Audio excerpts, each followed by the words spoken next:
Palkova one of my favourite sweet. നിങ്ങളിൽ പലരുടെയും favourite ആയിരിക്കുമല്ലേ ഇത്? കുട്ടിക്കാലത്തെ പല ഓർമ്മകളും ഈ ഒരു സ്വീറ്റുമായിട്ട് ബന്ധപ്പെട്ട ഉണ്ടായിരിക്കും അല്ലേ? എനിക്ക് അങ്ങനെയുള്ള ഓർമ്മകളുണ്ട് കേട്ടോ, അതുകൊണ്ടാണ് ഞാൻ പറഞ്ഞേ. അപ്പോൾ ആ ഒരു പാൽക്കോവ അത് എങ്ങനെ വളരെ സിമ്പിളായിട്ട് നമുക്ക് ഉണ്ടാക്കിയെടുക്കാൻ പറ്റുന്നുള്ളത് നോക്കാം. ഇതിനായിട്ട് ആദ്യം വേണ്ടത് 1.5 കപ്പ് പൊടിയാണ്.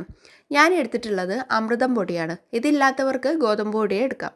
അമൃതം പൊടി 1.5 കപ്പ് ഞാൻ എടുത്തിട്ടുണ്ട്. ഇത് ചൂടായ പാനിലേക്കിട്ട് നന്നായിട്ട് വറുത്തെടുക്കുകയാണ് ചെയ്തത്. ലോ ഫ്ലെയിമിൽ ഇട്ടിട്ട് വേണം വറുത്തെടുക്കാൻ, ഇല്ലെങ്കിൽ പൊടി കരിഞ്ഞു പോകും കേട്ടോ.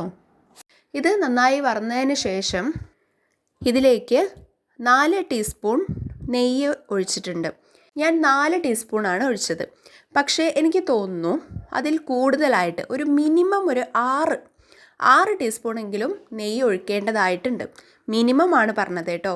ഇത് ലാസ്റ്റിലെത്തിയപ്പോഴേക്കും എനിക്ക് ഒരു ഹാർഡായിട്ടുള്ള പോലെയൊക്കെ തോന്നിയിരുന്നു. അപ്പോൾ ആ ഒരു നെയ്യ് ഒഴിക്കുന്നതിൻ്റെ അളവ് കുറഞ്ഞിട്ടാണോ എന്നുള്ളൊരു ഡൗട്ട് എനിക്ക് ഉണ്ടായിരുന്നു. അത് പിന്നീട് ഞാൻ കൺഫേം ചെയ്തു. അപ്പോൾ നെയ്യിൻ്റെ അളവ് കുറച്ച് കൂട്ടിയാൽ അതിനനുസരിച്ച് സോഫ്റ്റായിട്ട് വരും.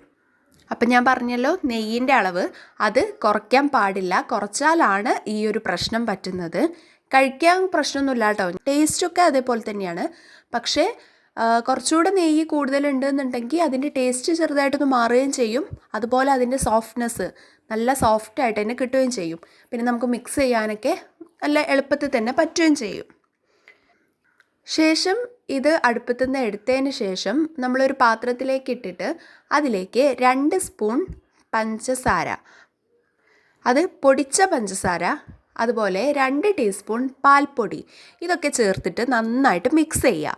അത് നന്നായി മിക്സ് ചെയ്തിട്ട് അതൊരു ഉരുള പോലെ ആക്കിയെടുക്കുക. ഇങ്ങനെ ഉരുളാക്കാൻ ബുദ്ധിമുട്ട് വന്ന സമയത്താണ് എനിക്ക് പറ്റിയ മിസ്റ്റേക്ക് മനസ്സിലാക്കിയത് കേട്ടോ. ആ ഒരു നനവിൻ്റെ കുറവ് വന്നിരുന്നു. അപ്പം ഞാൻ എന്ത് ചെയ്തു, കുറച്ച് ചൂടുവെള്ളം എടുത്തിട്ട് ഇങ്ങനെ കുറേശ്ശെ ഒഴിച്ച് വീണ്ടും മിക്സ് ചെയ്ത് തുടങ്ങി. പക്ഷെ പിന്നെയാണ് എനിക്ക് മനസ്സിലായത് അത് നെയ്യിൻ്റെ കുറവുണ്ടായിരുന്നു എന്നുള്ളത്. അങ്ങനെ ഇതെല്ലാം കൂടെ നന്നായിട്ട് മിക്സ് ചെയ്തതിന് ശേഷം ഇതുപോലൊരു ട്രേയോ അല്ലെങ്കിൽ വല്ല പാത്രമോ ഒക്കെ എടുത്തിട്ട് അതിൽ ലേശം ഗീ ഇതുപോലെ ഇങ്ങനെ തടവി കൊടുക്കുക. നമ്മൾ ഈ ഒരു ബാറ്റർ വെക്കാൻ പോകുന്ന ആ ഒരു സ്ഥലത്ത് കുറച്ച് ഗീ ഇതുപോലെ ഇങ്ങനെ തടവി കൊടുക്കുക. അതിനുശേഷം നമ്മൾ മിക്സ് ചെയ്ത് വെച്ചിട്ടുള്ള ആ ഒരു ബാറ്റർ ഉണ്ടല്ലോ, അതെടുത്തിട്ട് ഈ ട്രേയിൽ വെച്ച് കൊടുക്കുക. ശ്രദ്ധിക്കേണ്ട ഒരു കാര്യം എന്താണെന്ന് വെച്ചാൽ ഇത് പരത്തി അങ്ങനെയല്ല വെക്കേണ്ടത്. കുറച്ചൊരു കട്ടിയുള്ള ഒരു കനം ഉള്ള ഒരു രീതിയിലേക്ക് ഒരു 1 ഇഞ്ചോ അല്ലെങ്കിൽ അത് കുറവ് ഒരു 1/2 ഇഞ്ചോ ഒക്കെ എങ്കിലും ഒരു കട്ടി വരുന്ന തരത്തിൽ വേണം ഇത് ഇങ്ങനെ പരത്തി വെക്കാനായിട്ട്. അല്ലാതെ ഫ്ലാറ്റായിട്ട് വെച്ചാൽ നമ്മൾ ഉദ്ദേശിക്കുന്ന തരത്തിൽ കിട്ടില്ല.